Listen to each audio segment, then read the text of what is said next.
deeper question. That'd be my answer. Well, new perspective gets tangled up because he's mixing up reference frames. One being a point in space relative to the surface of the Earth. That's his problem. He gets them all mixed up and tries to put them all in one. Yeah, I could steel man the globe. He straw mans it with that whole thing. So that's why we're getting mixed up. Let me just tell you, new perspective doesn't mix anything up. I don't know what you guys are talking about. If I fire a BB straight up in the air and there's no wind, it's going to land right back down on me, right? In reality. Wait, who was that just talked? That was somebody saying that new perspective's got it right. That's Dave. That's Dave right there. No, you do got it right. I'm on your side. But I was just trying to clear up clear up the. No, he doesn't. He mixes it up reference frames. How do I mix it? You don't mention space. You're the one who mentioned space, dude. You're trying to confuse shit.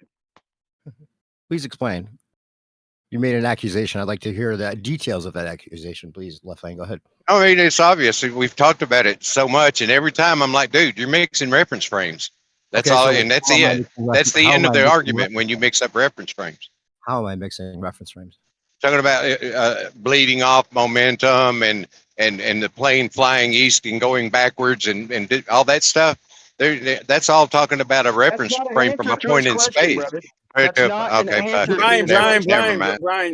you gotta chill out, bro. Please, dude. Hey, Left Lane, let me just ask you: if the atmosphere is not in lockstep, how does it make the plane in lockstep?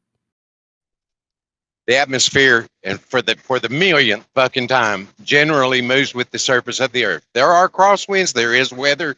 Generally speaking, the atmosphere moves with the rotation. Yeah, but it's not generally in sync with the Earth. The plane treats the Earth as perfectly. Yeah, it is.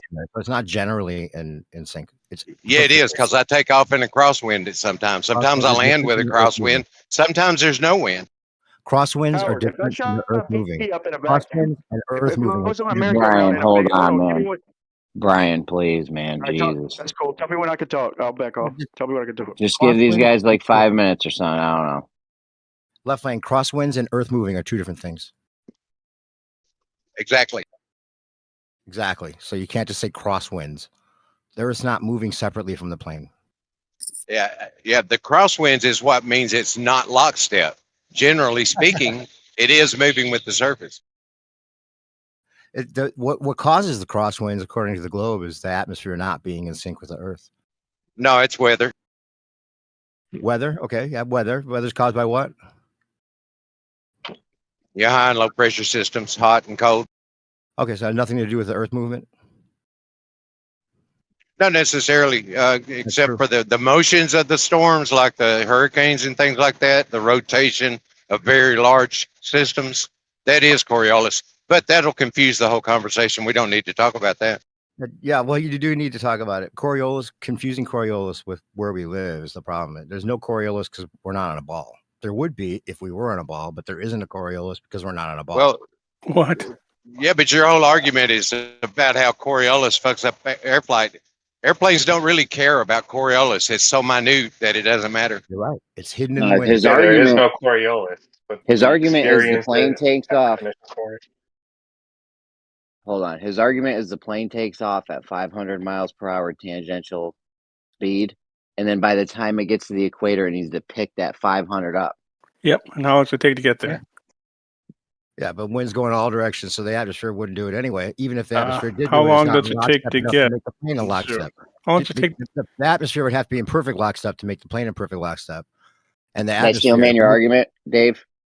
The atmosphere doesn't move in perfect lockstep. They don't even claim that, so they can't say it makes the plane in perfect. Pretty lockstep. Damn close. It make it in lockstep anyway because wind's going all directions. Right, pretty damn Dave, close. Did I steel man your argument? Is that your point? That's amazing, actually. Good job. So how long does it take to go from an area of 500 miles to an area of 1,000 miles per hour? How fast you going? Incrementally doesn't even work for you because it would have to be incrementally in lockstep, and it's not even said to be in lockstep. You know those big things on the wings that put out thrust that gain speed? Yeah, they can gain speed faster than Coriolis. So you're saying the pilot does it with the engines on purpose? Well, not on purpose, perhaps, but he flies it. It does without the pilot knowing. Sort of, because it's a very minor effect. I don't know why the Globers Let me- never give the good answer for it, though. The real Because answer it's a is- minor effect, an extremely minor effect. It's a minor Give me effect. one That's minute not to the shut real up, answer, man. though. That's not the answer, though, that you should That be is given. the answer. I can simplify all this, man, with just a couple questions. You're I can- saying, I hold can on, get hold past on, it. Brian. Hold on. You're saying that the plane takes off at 500 miles an hour and it's got to hit 1,000 by the time it lands. You're saying the plane speeding up?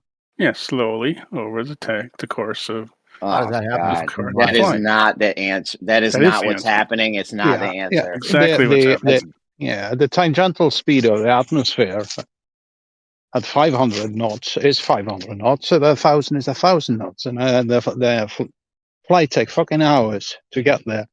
Yeah, but it's not the plane. The plane's not speeding up, gaining that 500 relative to the Earth. Yes, yes, it is, because the atmosphere is speeding up as it moves towards a higher Now speed. you see their true answer. Now you see their true answer, Jeremy. So you're more on new That's perspective not the than you answer. think.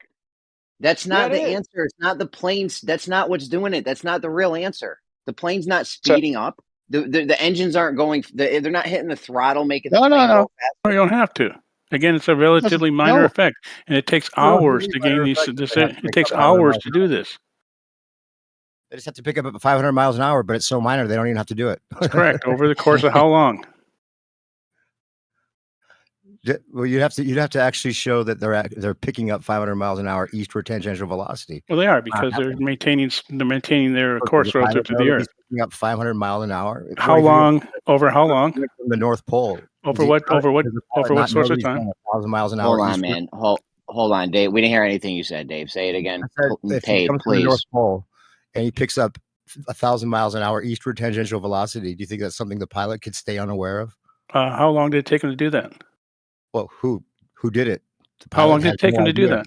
What's doing it is the problem. How long did it take him to do that? Take him? No, it didn't take 10 minutes. It took like 10 hours. Doesn't matter. Gonna how get long. 5 minutes. Gonna get a minute. Incrementally doesn't help. I'm next, man. I'm next, dude. I'm still waiting. Actually, it does. This whole thing. This is stupid. Yeah, Yo, I can real quick, simplify dude. the whole thing too. Yo, Brian then left. Please, guys. Go ahead, dude. Okay, just two quick questions to Pate. Pate, if there was no atmosphere, would we still gain that tangential? If it was a vacuum, all of a sudden, would we still gain that velocity? Well, it would be tough to fly airplanes. It would be tough to fly airplanes in a vacuum.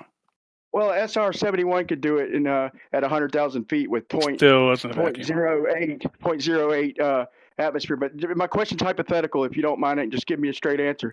If the atmosphere were gone, airplanes don't fly in a vacuum. Okay, if it was a rocket, then I mean, give me a straight answer, because I got a follow-up question. If there was no atmosphere, would it gain the momentum? NASA, hold on, Brian. Hold on. NASAShill, you got to chill out, right? Left lane's next. He's waiting. He's waiting patiently in line. We can't just skip him. Go ahead. All right. All right, we do. Hang on, Brian. That was your cue to shut up, Brian. That was your cue to shut up, Brian. All right. We can't do it in a vacuum. We can't do it in a vacuum. So if there's zero wind, okay, motherfucker. Brian, your mic's crazy right now. It's ridiculous, dude. I just said I had two questions, man, and everybody's jumping on me. My question is, he just said no in an atmosphere. So I would say if we put a merry-go-round in a vacuum and shot a BB straight up, or a Nerf dart, anything in a vacuum, would it land right back in our lap? And the answer is no. So that simplifies the whole thing. That's not simplifying. All right. Left lane. All right, we have zero wind, right? We're just flying along, zero wind, north to south. There's no wind the whole trip. The Coriolis effect has been calculated. It equates to about 1.5 mile an hour crosswind, right to left. If I see I'm getting off course, I'll bump a little trim in to keep my plane on that course. And I wouldn't probably even realize that I had any crab involved in that at all. But we do have crosswinds, right? If I've got like a 5 mile an hour crosswind, I'm going to adjust for that too, and irregardless, it doesn't do anything. You just fly your route, and it's irrelevant, really. But it's supposed to make you 500 miles an hour faster. If it doesn't do anything, how could it make you 500 miles an hour faster? Well, if it takes you 5 hours to get, from point A to point B, over that 5 hours, you're talking about that difference divided by, the hours, the minutes, and that equates to a very, very small number, over the course of just, time going. You don't really realize it. But I think you're conflating the Coriolis, what they're calling the Coriolis effect, with whatever the Sagnac effect is. This kind of like nothing to do with Sagnac. It's a westward drift. Nothing to do with Sagnac. Sorry, it's a westward drift. Not but the thing, what was said was if you fly from the North Pole to equator, and there's no crosswind, it's just calm air. The globe model says that the atmosphere is spinning with the Earth. So the closer you get to the equator, the higher the speed of the atmosphere will be, which is in lockstep with the surface of the Earth. Not lockstep. Which also will affect the airplane. Hand wave. No. Hand wave. That wind also. Effect. Yes. No, it's nothing to do with the Sagnac effect. Well, Sagnac it's just a I love how you guys just hand wave that away. Sagnac is a light effect. Why are we talking about Sagnac? It's too crazy right now, man. Come on. Why are we talking about Sagnac effect when we're talking about airplanes? Because you're talking about the drift, the 15-degree drift. Sagnac effect is a light effect. You're right. NASA, can you not do that or do this that you normally do? That's all. Thank you. Whatever can someone tell me why we're talking about Sagnac effect? It's just a little bit of a drift. It's actually the opposite way of the way that the plane would have to be accelerated. It's going the opposite way. It's going westward instead of eastward, and that's just a slight drift west to east, right? It has nothing to do with Coriolis. Has nothing to do with adding 500 miles an hour to the tangential velocity of the plane. That's just a correction that they're conflating because they need to say there's Coriolis because they need us to think we're on a ball, but we're not on a ball. There's no Coriolis whatsoever because we're not on a fucking ball. The only way the plane can be in lockstep with the Earth is Coriolis. If the Earth is stationary. The atmosphere is not even said to be in lockstep because of fluid dynamics. So you can't say the atmosphere makes the plane in perfect lockstep when the atmosphere itself is said not to be in lockstep. Pretty damn close to lockstep. Landing a plane. Maybe 70 miles an hour difference at its greatest, but it doesn't matter. Even if it's 2 miles an hour, it's not the same. Pretty fucking close. It's either in lockstep or it's not. Oh, see, it's either one or the other. So, see, that's the problem with science deniers. It has to be one or the other. Perfect. Perfect. Yeah, the unreasonable expectations of perfection. Oh, that's what you tell the pilot then when he's trying to land the plane. That's correct because 2 miles an hour. Yeah, we're going to conflate it with crosswind. So wait, hold on. So when have you ever been on like an airplane or a bus and jumped up? Yeah, did you hit the back of the plane at 600 miles per hour? Non sequitur. Complicating shit to avoid. No, it's exactly the same. It's conservation of momentum. Pure and simple. Conservation of momentum only acts at the same latitude. You can't say it has 500 miles an hour conserved momentum and then still has 1,000 and all of a sudden it has 1,000. Incremental. It doesn't happen. There's no mechanism whatsoever. You're just imagining it, calling it Coriolis, conflating it with Sagnac. No. Sagnac has nothing to do with this. Sagnac is everyone, please, yes. I don't mind you guys going back and forth, but from now on, it's one at a time. Please don't overtalk someone, even if you don't like what they're saying. Give it a moment. You'll have your turn. Okay. This ruins the globe. Stop talking about Sagnac when you're talking about airplanes. Sagnac is a light effect. Stop being annoying. It's a slight drift, whatever it is. You can call it light, not in the slight drift that you can pick up with the movement of the ether wind or whatever it is. That's not ether wind, light effect. They want to mix that up with Coriolis. Coriolis? Yeah, they're using a ring laser gyro paid NASAShill, which works off light. Come on, man. We're not talking about that. We're talking about airplanes. Yeah, which uses a ring laser gyro on the airplane, right? Not all of them, no. It's still working with Cessnas. No, okay, not all of them, but the one. Yeah. Good job, NASAShill. By the way, Coriolis living is up a real to your thing. name. Coriolis is a real thing. If you look at long-range artillery charts, they'll incorporate it in order to hit their target. Right. But you know what's funny? Putting the faith, even if the atmosphere could work that way, think about putting your faith in the atmosphere to make your 500 miles an hour faster in one direction with the pilot having no idea that happens. We're just going to put our faith in this atmosphere that the wind's blowing all directions, but it's going to blow us one direction, just the right amount, even though the atmosphere is not just the right amount. Have you ever trained to be a pilot at all? So it's good. Now it's attack the person saying. Have you ever trained to be a pilot at all? Wait, fuck that.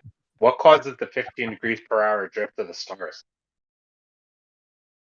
We can call that. I don't think Dave's. Before we go on to that, I don't think Dave's question still got If the plane leaves at 500 miles an hour tangential speed, and then by the time it lands, it has to get to 1,000.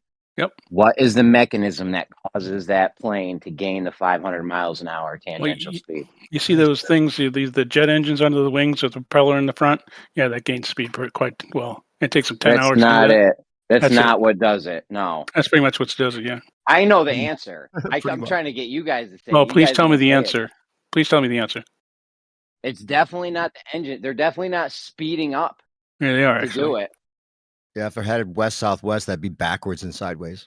Well, then you just add a little less power. See, the problem is that you guys are making a big deal out of a very minor effect. There are lots more, winds will have a much more bigger effect. Yeah, they do. I have to go back to that narrative. It's much bigger than this thing that we're drifting a little bit in the opposite direction. A little bit. So we're going to say that's the again, because you haven't trained to be a pilot. See what happens. What you do is you have a course. If you want to get back to basics, and go on the map. You draw a line on the map, and you fly that line. You drift to the left. You turn to the left. You drift to the right. You turn to the left. You have an airspeed that you maintain. Kamikaze pilot doesn't need a course. He can go all over the place. You can have circles. You doesn't need a path. You can just go to the south, wherever, land in a field, treat it as stationary. It has nothing to do with course. Actually, it does. Oh, and really? if you flew kamikaze pilot, the problem is that airplane flight and the actual stick and rudder flying an airplane really doesn't show much about the shape of the Earth. However, navigation does. Left lane. If you had to pick up 500 miles an hour tangential speed, would you do it by increasing the thrust or throttle to the engines to gain I would that say speed up? be more like altering my angle of thrust into that force a little bit to keep the plane flying on a trajectory that I want it to go. Would you speed up? Would you speed the plane up to get that 500 miles an hour like Pate is saying? Well, when you say speed up, I'm thinking going faster. I wouldn't necessarily go faster, but I would just change my angle of thrust to accommodate that force. 500 miles an hour is faster. You have to be twice as fast. But it's not forward speed. If the atmosphere, if the Earth is rotating and the atmosphere with it, in whose frame of reference? You have within it, you have weather patterns. Yes, you do. But if you say you flew from the North Pole to the equator, there will always be a movement of the air with the Earth. This air, which the plane uses its engines to get this thrust from, will change tangential speed the closer you get to the equator. But Stefan, don't you see that just a concept? That's just a concept. That's just an idea that you want to believe in, because the atmosphere with the winds blowing in all directions would have so many variations. Even if the atmosphere were moving in hang on a minute. The main direction. Could I respond? As I said, in general, the atmosphere is rotating with the Earth. Within that, you have other patterns. Those are moving with the Earth as well. Yeah, but see, the estimation words are allowed. You can't use estimation in general. In general, the atmosphere, you just think of it as in general. It can't be just in general. Sure can. The plane has to be perfect lockstep. Of course, you can. I can have northern winds. I can winds from the west, from the east, from the south. Earth movement and winds are two different things. If the pilot had to do with winds and earth movement, that'd be two things to deal with when he's landing, not one. Well, why do the winds blow predominantly from east to west over the mid latitudes then? Well, if they go west a lot harsher that day, is it going to? No, actually, the predominant flow of winds at mid latitudes is from west to east. Predominantly, almost exactly, pretty much all those estimations. Yeah, like every day. I don't want to hear. That's why the weather patterns. That's why the weather patterns in the United States tend to move from west to east. Tend to, and not all the time, because sometimes they come north south, sometimes they come south north, but most weather patterns move west to east. Same for my part. It moves from west to east, and I live way up north. You almost on the convergence. Up above we you, track they start moving.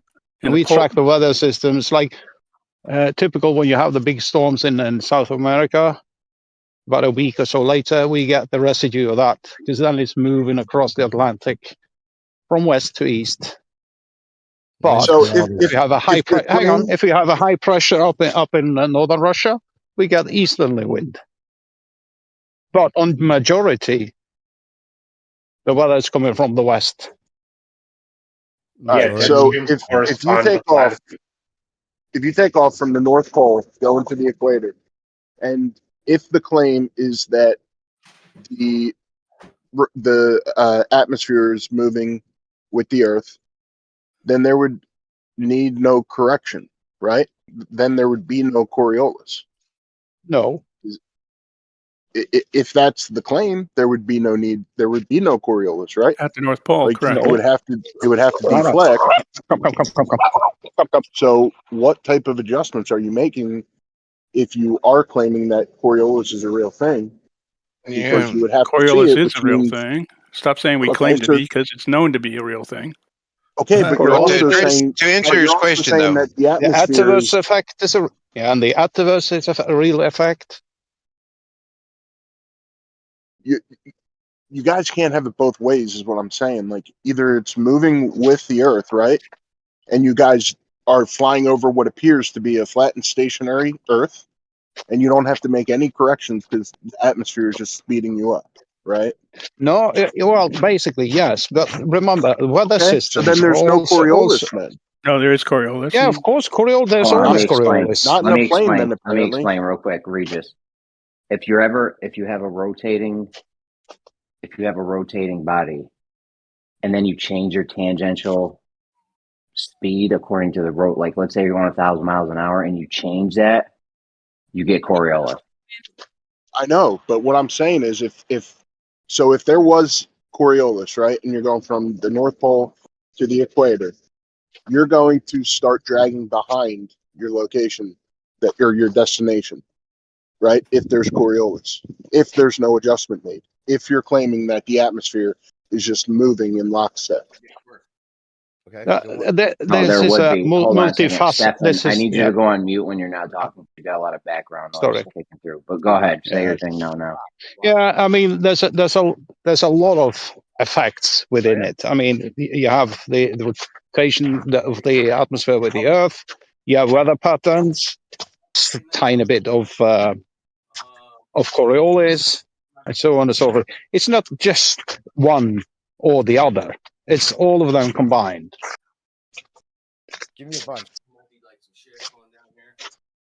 Just tell me I'll let you know. All right. Thank you so much. Yeah, and then of course you have to remember that the Coriolis effect, when it really comes down to it, the actual way that you would, goodness gracious, what is all that background noise? Sorry. Dave's having a sleepover. The way Go ahead, Brian. But the way that you would actually experience the Coriolis force in the way that we're talking about flying north to south, south to north, whatever, is the body of the airplane would just experience it as a crosswind. And it's a relatively minor crosswind that you just have to make adjustment for. It'd be less than just the prevailing wind even. That's what I see. It doesn't matter what's going on. If you have a rotating body and you change your tangential speed according to the rotating body, you're going to get the Coriolis effect. This is how it works. So then you do have to make adjustments then along the way. Yes, you would have to adjust. You would have to adjust if you wanted to land at the. You couldn't just go in a straight line. That brings up your point that you usually talk about. Like, why don't we fly to where the destination's going to be then? You know. Oh, my point. I've gotten so many Globers to concede on that point. No, I mean Globers that don't know anything about aviation, perhaps. Like Zanuck.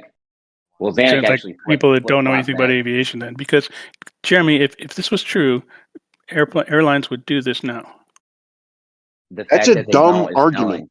No, it's not a dumb argument. Yeah, it is. You can't just appeal to possibility. Yes, I can, because they would fucking do it. You think the airlines would want to waste fuel? Dude, that is so silly of an argument to make. No, it's not. It's 100% true. It really is. Well, then why aren't they doing it? Tell me why. Tell me why they're wasting money and wasting time. Tell me why it's not possible. You're acting like it's not possible. But under your explanation of these corrections that you have to make, it sure is possible. Well, see, the airplanes are not. See, here's the problem. Airplanes are not. Say it slowly with me. Airplanes are not cannonballs. Airplanes are not cannonballs. Cannonballs. There you go. So you don't have to put all the corrections in at the beginning. Say it with me, NASA. Say it with me, NASA. Airplanes are not, because the Earth is not spinning. The Earth is spinning, and we can demonstrate that. You can't demonstrate that yet. Yeah, we can. Because airplanes would have been doing what we just told you. It was again, the airplanes are not cannonballs. You don't put all the corrections at the beginning. Despite all the stuff about Coriolis, you still have jet streams that. Go ahead, Jesse. You still have jet streams that flow in the opposite direction below the equator. No, they fly in the same direction. Jet streams go west to east, both hemispheres. No, not true. Different altitudes. They go west to opposite directions. No, actually, the jet streams go west to east. You should probably look that up. You should probably look that up. Hey, wait a minute. I have many times. Joe. No, you haven't. The Hey, main yes, I have. the jet stream we're talking about, the polar jet streams go west to east in both hemispheres. Polar jet streams. Show if the jet streams go west to east and it makes the plane go faster than the supposed rotation of the Earth, how does the plane get back in sync with the Earth? What do you mean? How does it get back? It never left. It never left being in sync with the Earth. What do you mean? What do you mean? The airplanes are going over the Earth. If it's in sync with the Earth, the airplanes wouldn't go anywhere. Yeah, but if it's faster than the Earth, how does it get back in sync? It slows down. What do you mean? They're going 600 miles per hour. He's out of sync with the Earth. What do you mean? I don't understand the question. This is either a really dumb question or a really basic question. All he has to do is put a camera out the window and show the Earth from the plane that the Earth rotates. So if I'm running, how do I slow down and sit? That was exactly where I was going to go with this. So what do you mean? How if you have wind assist, how do you slow back down to non-wind assist? Well, they say that's like saying that somebody who performs a triple jump with the wind behind them wouldn't be able to land. That's kind of a silly situation to say. We're talking about Earth rotation. They say the jet streams go 200 miles an hour at least faster than the Earth rotating. So if it pushes the plane to go faster than the rotation, how does the plane get back in sync? How do you get in sync when you drive your car? Well, that's on the road. It's different. It's not No, it's the same thing. It's one reference frame. Oh, you just descend. You just descend out of one reference frame. Guys, please let him. Please. I know. I thought he was done. I'm sorry. Inertial and non-inertial. He's very low. Your mic's a little low, Dave. He's having a pajama party at a sleepover. All right, let's cut him some slack. Wait, are you about to? Are you actually about to say you're leaving one reference frame? You can't leave the reference frame. You're in both simultaneously. No, you can't have it both ways. That's the problem. Yes, you can. The problem is two reference frames. It's two reference frames. The only reason, listen, wait. Let me just say one sentence. The reason that we allow you to say that the plane would stay in sync or a helicopter would stay in sync when they go straight up is because of conservational momentum from being on the Earth. The conservational momentum comes from being on the Earth. That's why it would be in sync. Supposedly. That is what the globe claims. It's from being on the Earth, and it retains the momentum from being on the Earth, not from being pushed by the air, not from the pilot speeding up. It's from the conserved momentum from being on the Earth. So if you have only 500 miles an hour, you don't get 1,000 when you get there. The pilot does nothing. There's no gauge saying that he's going 500 miles an hour eastward faster. The pilot has to stay completely unaware of this imaginary vector that never happens. You just have to conceive of it as being 500 miles an hour faster. And the atmosphere wouldn't do it anyway because it's not even said to be in lockstep and winds going all directions. So it wouldn't do it regardless. So it's really amazing. See, nobody gives a shit about your God reference frame. Nobody. The only thing you care about is the reference frame of you and the. No, they don't. No. The pilots only care about what the airplane is doing. The pilots only care about what the airplane is doing. Yeah, in relation to a stationary outside the Earth. They don't care about somebody looking down on it from God from outside the Earth. What's happening? They don't care. Non sequitur. No, totally sequitur. They don't care. The only thing they care about is their airspeed. They're in a separate reference frame because we're going to think about it. Stop with the separate reference frames bullshit. It's the same thing. No, it's not. The only thing they care about is how the airplane is flying. They don't care about what God perceives them going over the face of the Earth at. The claim is it's in a separate reference frame, not in the same. It is all reference frames. But we don't care about your God reference frame. If you can't handle the God reference frame, well, that's your problem, not mine. We don't care. The reason you don't care is because it's flying over a non-rotating Earth. You don't have to do anything because it's not moving, and that's incorrect. The Focal pendulum disproves you on that one. It's not moving, and Focal pendulum. Very simple. The Foucault pendulum disproves your thing. Sorry. I think the flat Earth wins automatically if someone starts talking about Foucault pendulum. No, actually, the flat Earth loses because Foucault pendulum it proves that the Earth is rotating. No, NASAShill loses when he keeps interrupting. NASA, you got to stop it, man. With its little magnetic motor. Your interpretation of the pendulum. The first Foucault pendulum, Guys, the first Foucault hold pendulum on, did not have a Paige, motor. Hold on, Paige. Jeez, there's so many people. Just everyone go one at a time. Only. I don't know. Just go one at a time. Bro, Jeremy, it's just NASAShill. Jeremy, it's just NASAShill cutting everybody off. That's why I cut him off. Yeah, he's terrible. He just wants to repeat the things that make him believe it, but I don't think he does. I think he just knows losing. It's not a belief. It's not a belief. This is you can do the Foucault pendulum yourself. I got magnets. I can do it. Yeah. No magnets. The Foucault pendulum, the first Foucault pendulum, I was actually talking. The first Foucault pendulum, the one in Paris, still does not have a magnet. No magnets needed. Yeah, flat Earth, dude. You know, the globe doesn't claim that being on the Earth and being 10 feet above the Earth are different reference frames. Yeah, it's a inertial and non-inertial reference frame. You can't just say, "Oh, we're not going to worry about that." We're not going to worry about your God reference frame. No, we're not. No, the guy flying the airplane doesn't care. Oh, he really doesn't care about your problems. Your supposed problems. All he cares about is his airspeed and his ground speed. Yeah, because it's a stationary ground. If it was a ground speed compared to a moving ground, it'd be different. Incorrect. The Foucault pendulum disproves your Foucault pendulum. Yeah, the Foucault. Laugh all you want. Build one. Yeah, laugh all you want. I know it's funny. Ha ha ha.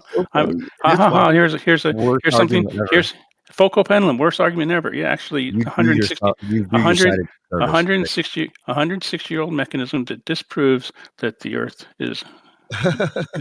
You're looking in the mirror when you say that. Yeah, because it's done. I've done it. It's easy. You could build a Foucault pendulum. Yeah, Coriolis is well understood. I don't see how something could end up being calculated like nonstop for over 100 years and for it to not exist. That doesn't make sense. The Coriolis is not well understood when it comes to a globe because there is no Coriolis. We're not on a globe. Stop. Coriolis is well understood. The artillery men have used it for years. We well know there's a deflection. Whether you're facing east to west, there's going to be a difference in the deflection. Yeah, we observe that. Anybody can go fucking press rotation, bro. They're conflating the Sagnac effect. Sagnac effect. You're just saying it doesn't happen, but it does. Sagnac effect is with light. We're not talking about light. We're talking about physical objects. Stop bringing light in. Stop bringing light in. It's like saying, well, there's this rover effect. I just make it up. Stop it. Hey, can we call it? And we have the Atverse effect. The utmost effect, but Dave, I wish you would just use my leading the target argument. We'd have so many Globers on the same page right now if you just use that instead of this one. I mean, I don't know. Dude, it's the same argument, Jeremy. It's out of sync with Earth. No. If the plane is out of sync, that's the problem. That's the argument. That's the reason you'd have to go longer. That's the longer path. That's the reason that you would have to catch up to your target because you're not in sync with the Earth. If the atmosphere keeps you in perfect sync, there is no Coriolis. There is no catching up. There is no longer path. Exactly. And the target guys. Hold on, Bear. Stefan, I need you to go on mute when you're not talking, please. I don't know if you're trying to get in or just you got a lot of background noise. No, it was a call that was passing me. Sorry. The artillery guys, they don't factor that in. I'm telling you, they spot, they see where it lands, and then they adjust. Then you think they spot where it's landing, then they adjust, and then they go, oh, now account for Coriolis. No, dude, they don't do that. Have you been in the army? Actually, they do. Have you been in the army and guided artillery? I have. I know. And we were told, and we were told, and we were and we were shown how they calculated for Coriolis. Yeah, we were guiding 155. Yeah, we were guiding 155 millimeters. We were a recon unit. Yeah, it's factored into that first shot you're talking about. And Yeah, when it's it calculated. lands, you guys adjust, and then you don't add Coriolis again Oh after yeah. you adjust. Yes. Okay, it lands. It lands. You adjust for No, windage and stuff, but and then you adjust for Coriolis again every shot. in the computer, in the 155 millimeter, there is a program calculating Coriolis, and that one also adjusts the Coriolis for the height of where the shells are going to land, because that ties into it as well. Okay. And yes, they fire, and if they miss and we correct them, they adjust accordingly. Within the computers of all these modern self-propelled artillery units, Coriolis is a part of the calculations. All right, so chill. Listen, jet streams can flow in opposite directions at different altitudes, primarily because they are formed by the temperature differences between air masses at various levels of the atmosphere, meaning that a jet stream at a lower altitude might flow westward, while one at a higher altitude flows eastward. I thought I didn't look it up, though. I thought you knew. Phil, you there, bud? Yeah, I'm listening. We're talking about the polar jet stream, the main jet stream. Yeah, no, that one too. Al. Yeah, that one probably goes west-east. At different altitudes, it goes the other way. Look it up. Not really. Not the polar jet stream. Yes, it does. And you were just talking about jet streams, not polar, when I first brought it up.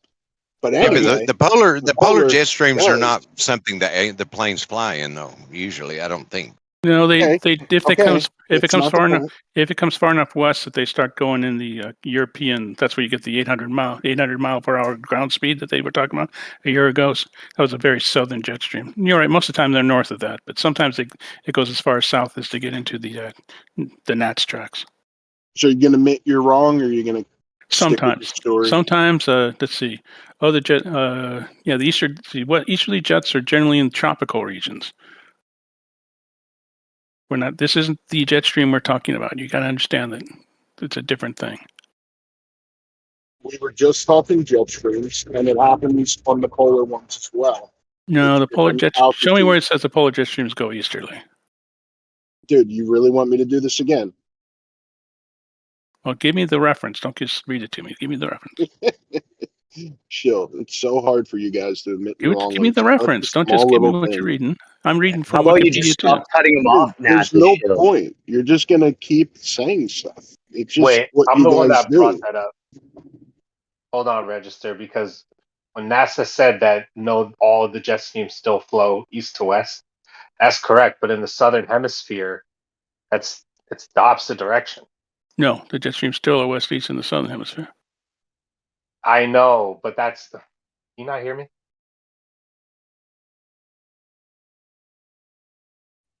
Come on, NASA, Steelman, what I'm saying.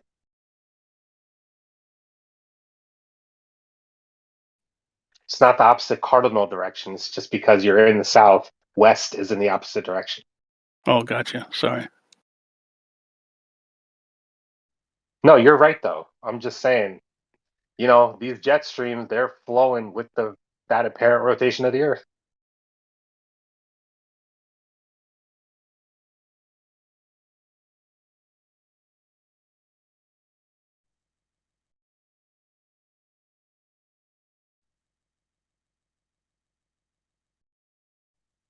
If nobody accounts for Coriolis, how come there's so many, methods of calculating it throughout all kinds of artillery and ballistics and planes and everything?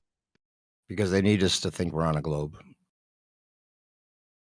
All right, so Coriolis was created by Titanic globe makers. No, Coriolis would be real. If it was like a Ferris wheel, if it was like a merry-go-round, there would be Coriolis on that. But we're not moving, so there's no Coriolis. We are moving, and again, you've been told how to measure it, but you don't want to. I've proven wrong about the jet streams. We're going to go ahead and say that I'm right. You've been proven wrong about the jet streams. The polar jet stream generally flows eastward at an altitude of around 9 to 12 kilometers, 5.6 to 7.5 miles above sea level. Sorry, buddy. Show me the reference. No. How about that? No. Okay, then You so you're can just believe making it me? up. I know you will. You'll do that regardless. No, So show me the reference. That's why his name is no, this isn't for you. It's for the rest of NASAShill. the audience. NASA. Show me the damn reference, It's or else me I'll say you're making it pointing up. out. I know you're going to say that regardless. This No, is if you for show me me to the point reference, out if to you actually normal show me the people reference, sitting in here. if it's actually a decent reference, I'll admit that I'm wrong. I've done that before. Yeah. Okay. Yeah, no, I'm not going to do that. Of course I've already not, because proved you're you making wrong. it up. Yeah, I made that up. Good Yeah. call. Well, then show me You're the a reference. genius. Paid NASA Shill makes more flat earthers every day. Yeah, I know. People are saying that, despite the fact that I'm, destroy what you're saying. I'm just going to say I destroyed it because I didn't. So again, you didn't ever answer me. When have you studied to be a pilot? Have you flown? Do you know what you're talking I'm about? not the person, even though I can't win the argument. No. It's not attacking the person. It's attacking your credibility. What have you trained to be a pilot? What do you know? Putting somebody else's credibility on the line right now is major projection. So